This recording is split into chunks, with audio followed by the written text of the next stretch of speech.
Musyawarah Perencanaan Pembangunan Rencana Kerja Perangkat Daerah tahun 2026 dan Musrembang Rencana Pembangunan Jangka Menengah Daerah tahun 2025 hingga 2029 resmi digelar di ruang rapat Parameswara Kantor Wali Kota Palembang.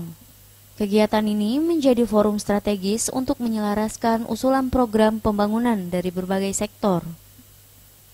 Dalam forum ini juga dibahas isu-isu strategis seperti pembangunan infrastruktur, pelayanan publik, pengentasan kemiskinan, dan peningkatan kualitas SDM. Hasil dari Musrembang ini akan menjadi dasar utama dalam penyusunan dokumen perencanaan daerah.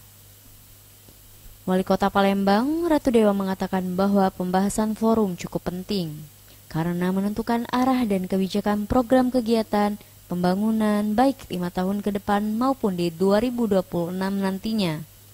Saya dengan Pak Wakil Wali Kota menghadiri acara Forum Musrembang dan juga RPJMD.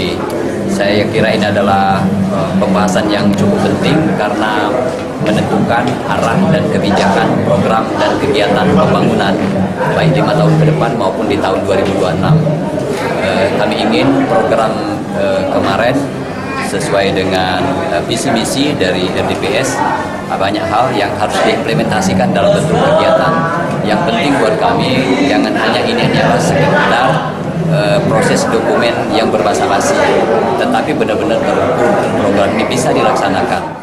Dengan sinergi dan partisipasi aktif seluruh elemen masyarakat, diharapkan pembangunan Kota Palembang ke depan dapat lebih terarah dan tepat sasaran. Imelda Wiji, Sriwijaya TV.